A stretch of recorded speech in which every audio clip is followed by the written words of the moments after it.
ಈ ಸರ್ಕಾರ ನಡ್ಕೊಂಡಂಥ ನಡವಳಿಕೆಗಳನ್ನ ಏನು ಮಾತಾಡಿದ್ರು, ಪದೇ ಪದೇ ಸಿದ್ದರಾಮಯ್ಯ ಹೇಳ್ತಾರೆ, ನಾನು ನುಡಿದಂತೆ ನಡೆದ ಸರ್ಕಾರ, ನಾನು ಕೊಟ್ಟಂಥ ಎಲ್ಲ ಭರವಸೆಗಳನ್ನು ಈಡೇರಿಸಿದ್ದೀನಿ ಅಂತ ಭಾಷಣ ಮಾಡ್ತಾರೆ. ಭಾಷಣ ಕರೆಕ್ಟ್ ಆಗಿದೆ, ನಾನೇನು ಭಾಷಣ ತಪ್ಪು ಅಂತೆಲ್ಲ. ವೇದಿಕೆ ಸಿಕ್ಕಿದಾಗ ಎಲ್ಲರೂ ಭಾಷಣ ಮಾಡ್ತಾರೆ, ತಾವು ಮಾಡಿದ್ದೀರ. ನಾನು 2020 ಮೇ 8ರಂದು ಒಂದು ಟ್ವೀಟ್ ಮಾಡಿದ್ದೀರ. ತಾವು ಇಲ್ಲಿದ್ರಿ 2020 ಮೇ 8ರಂದು ಒಂದು ಟ್ವೀಟ್ ಮಾಡಿದ್ದೀರಿ. ಅದನ್ನು ನಿಮಗೆ ನಾನು ನೆನಪಿಸ್ತೀನಿ ಅವರಿಗೆ. ಅದರಲ್ಲಿ ಏನು ಹೇಳ್ತಾರೆ, ಸಿದ್ದರಾಮಯ್ಯನವ್ರು ಹೇಳಿರೋದು ಟ್ವೀಟ್, ಅದು ಕಾಪಿ ಇದೆ ನೋಡಿ, ನೀವು ಮರ್ತ್ಬಿಟ್ಟಿರ್ತೀರ, ನಾವು ಕಾಪಿ ತಗೊಂಬಂದಿದ್ದೀನಿ ನೋಡಿ. ಸಿದ್ದರಾಮಯ್ಯನವರು ರೈತರ ಬಗ್ಗೆ ಮಾತಾಡೋದು, ಆತ್ಮ ಸಾಕ್ಷಿಯಾಗಿ ಮಾತಾಡೋದು, ಕಳಕಳಿಯಿಂದ ಮಾತಾಡೋದು, ರೈತರಿಗೆ ಧ್ವನಿ ಆಗಬೇಕು ಅಂತ ಮಾತಾಡಿರೋ ಮಾತನ್ನು ನಾನು ಹೇಳ್ತೀನಿ. ಅವ್ರಿಗೇನು ಕೆಟ್ಟದೇನು ಹೇಳಲ್ಲ. ಅವ್ರು ಏನು ಹೇಳಿದ್ದಾರೆ, ರೈತರ ಬೆಳೆಗಳ ಉತ್ಪನ್ನ ವೆಚ್ಚವನ್ನು ಆಧರಿಸಿ ಸರ್ಕಾರವೇ ಬೆಲೆ ನಿಗದಿ ಮಾಡಬೇಕು. ನಿಗದಿತ ಬೆಲೆಗಿಂತ ಕಡಿಮೆ ಬೆಲೆ ರೈತರಿಗೆ ಸಿಗುವಂತಿದ್ದರೆ ಸರ್ಕಾರ ಮಧ್ಯಪ್ರವೇಶ ಮಾಡಿ ಬೆಂಬಲ ಬೆಲೆ ನೀಡಲು ರು 5,000 ಕೋಟಿಯನ್ನು ಆವರ್ತ ನಿಧಿ ಸ್ಥಾಪಿಸಿ ಗ್ರಾಮ ಪಂಚಾಯಿತಿ ಮಟ್ಟದಲ್ಲಿ ಖರೀದಿ ಕೇಂದ್ರಗಳನ್ನು ತೆರೆಯಬೇಕು. ಎಷ್ಟು? 5,000 ಕೋಟಿ ಟ್ವೀಟ್ ಮಾಡಿರೋದು 2020ರಲ್ಲಿ ಮುಖ್ಯಮಂತ್ರಿಗಳು.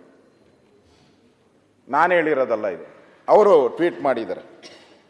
ಅಂದರೆ ಅವತ್ತು ವಿರೋಧ ಪಕ್ಷವಾಗಿದ್ದಾಗ 5,000 ಕೋಟಿ ಆವರ್ತ ನಿಧಿ ಇಡಬೇಕು ಅಂತ ಹೇಳಿದವರು ಸಿದ್ದರಾಮಯ್ಯನವರು. ನಾನು ಕೇಳ್ತಾ ಇದ್ದೀನಿ ಈ ಸರ್ಕಾರಕ್ಕೆ, 2.5 ವರ್ಷ ಆಯಿತು, ಇಟ್ಟಿದ್ದೀರಾ? ಕೊಟ್ಟಿದ್ದೀರಾ? ರೈತರಿಗೆ ತಲುಪಿದೆಯಾ? ಇಲ್ಲ. ನಾನು ಪರಿಶೀಲನೆ ಮಾಡಿದೆ ಅಧ್ಯಕ್ಷರೇ. ನಾನು ಒಂದು ವಾರದಿಂದ ಎಲ್ಲ ಸೆಕ್ರೆಟರಿಗಳಿಗೂ ಫೋನ್ ಮಾಡಿದ್ದೆ, ನಾನೇ ಪರ್ಸ್ನಲಾಗಿ ಫೋನ್ ಮಾಡಿದ್ದೆ, ಏನಪ್ಪ ಏನೇನಾಗಿದೆ ಅಂತ. ಎಲ್ಲೂ ನಾನೇ ಪರ್ಸ್ನಲಾಗಿ ಮಾತಾಡಿದೆ ಎಲ್ಲರ ಹತ್ರ, ಯಾರೂ ಪಾಸಿಟಿವ್ ಆಗಿ ಹೇಳಲೇ ಇಲ್ಲ. ಸರ್ ಫೈಲ್ ನೋಡ್ತೀನಿ, ಕೇಳ್ತೀನಿ, ಇದು ಮಾಡಿಲ್ಲ ಸರ್ ಅನ್ನೋದು ಬಿಟ್ಟರೆ ಬೇರೆ ಏನೂ ಹೇಳಿಲ್ಲ. ನಾನು ಹೇಳೋದು ಬರೀ ಇಷ್ಟೇ ಆಗಿದ್ದರೆ ನಾನು ಪರಮೇಶ್ವರ್ ಅವರೇ ನಾನೇನು ಹೇಳ್ತಾ ಇಲ್ಲ, ಏನೋ ಟ್ವೀಟು ಗೊತ್ತಿಲ್ಲದೆ ಯಾರೋ ಟ್ವೀಟ್ ಮಾಡಿಬಿಟ್ಟವ್ರೆ ಅಂತ ನಾನು ತಿಳ್ಕೊಂಡಿದ್ದೆ. ಸರ್ವಜನಾಂಗದ ಶಾಂತಿಯ ತೋಟ, ಸರ್ವಜನಾಂಗದ ಶಾಂತಿಯ ತೋಟ ಕಾಂಗ್ರೆಸ್ ಪ್ರಣಾಳಿಕೆ, ಇದರಲ್ಲಿ ನೀವು ಹೇಳಿದ್ದೀರ, ನಿಮ್ಮ ಫೋಟೋನು ಇದೆ. ಹಾಂ, ನೀವು ಅಧ್ಯಕ್ಷ. ಅಂದರೆ ನಿಮ್ಮ ಕೆಳಗಡೆ ಹಾಕ್ಬಿಟ್ಟಿದ್ದಾರೆ,